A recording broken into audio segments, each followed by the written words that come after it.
भारतीय सेना को मिलने वाले बेहद खतरनाक और modern attack helicopters Boeing AH-64E Apache की डिलीवरी अब जुलाई 2025 से शुरू होने की उम्मीद है। ये वही हेलीकॉप्टर्स हैं जिनका 800 मिलियन का डील फरवरी 2020 में अमेरिका के उस समय के राष्ट्रपति डोनाल्ड ट्रंप की भारत यात्रा के दौरान साइन हुआ था। इस डील के तहत 6 अपाचे हेलीकॉप्टर्स इंडियन आर्मी को मिलने थे ताकि उसकी एविएशन क्रॉप्स को और ताकत मिल सके। असल में इन हेलीकॉप्टर्स की डिलीवरी फरवरी 2024 तक पूरी हो जानी चाहिए थी, लेकिन बोइंग ने सप्लाई चेन में दिक्कतों और कुछ टेक्निकल समस्याओं की वजह से डिलीवरी में देरी कर दी। खासकर एक गंभीर तकनीकी मुद्दा था, इलेक्ट्रिकल पावर जनरेटर फेल होने का खतरा, जिससे कॉकपिट में धुआं भर सकता था। ये सुरक्षा के लिहाज से बहुत बड़ा कंसर्न था। सितंबर 2024 में एक रिपोर्ट में बोइंग ने बताया कि अब हेलीकॉप्टर फरवरी 2025 तक डिलीवर होंगे, लेकिन जून 2025 तक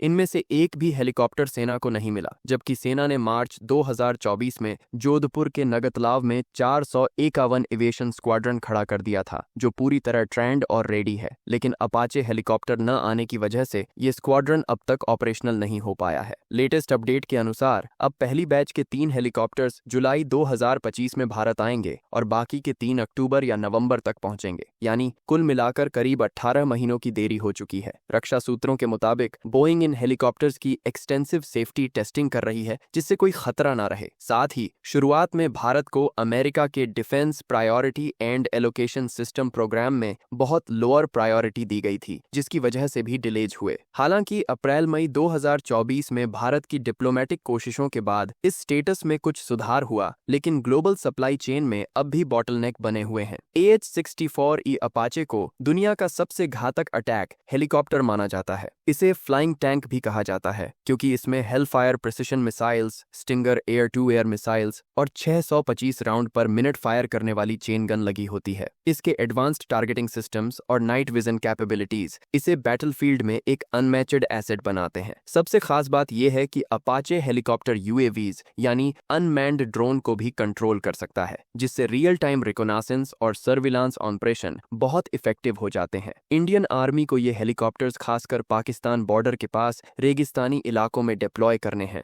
जहां ये एनिमी टैंक्स और आर्मर्ड व्हीकल्स को टारगेट करेंगे। इससे इंडिया की ऑफेंसिव और डिफेंसिव दोनों कैपेबिलिटीज में जबरदस्त बढ़ोतरी होगी। भारतीय वायुसेना यानी वायुसेना पहले ही 22 AH-64E अपाचे इस्तेमाल कर रही है, जो उसे 2019 से 21 के बीच 3.1 बिलियन के अलग डील के तहत मिले थे। लेकिन अब इंडियन आर्मी अपनी खुद की अटैक हेलीकॉप्टर यूनिट्स खड़ी कर रही है, ताकि उसे आर्मर्ड वॉरफेयर में क्लोज एयर सपोर्ट सीधे मिल सके, वायुसेना पर डिपेंड नहीं करना पड़े। ये कदम कोल्ड स्टार्ट डॉक्ट्रिन के लॉजिक के हिसाब से भी बहुत अहम है, जिसके तहत इंडिया अपने पड़ोसी मुल्कों के खिलाफ, खासकर पाकिस्तान, जल्दी और फोकस्ड मिलिट्री एक्शन ले सकता है। इस डील की एक और इंटरेस्टिंग बात यह है कि इसके तहत हैदराबाद में टाटा एडवांस्ड सिस्टम्स और बोइंग मिलकर अपाचे के फ्यूजलाज बना रहे हैं। करीब 90% पार्ट्स भारत में ही बन रहे हैं, जो मेक इन इंडिया इनिशिएटिव को भी बूस्ट कर रहा है और भारत के एरोस्पेस सेक्टर को आत्मनिर्भर बना रहा है। कुछ डिफेंस एनालिस्ट का यह भी मानना है कि बाइडेन एडमिनिस्ट्रेशन की पॉलिसीज और रूस यूक्रेन युद्ध में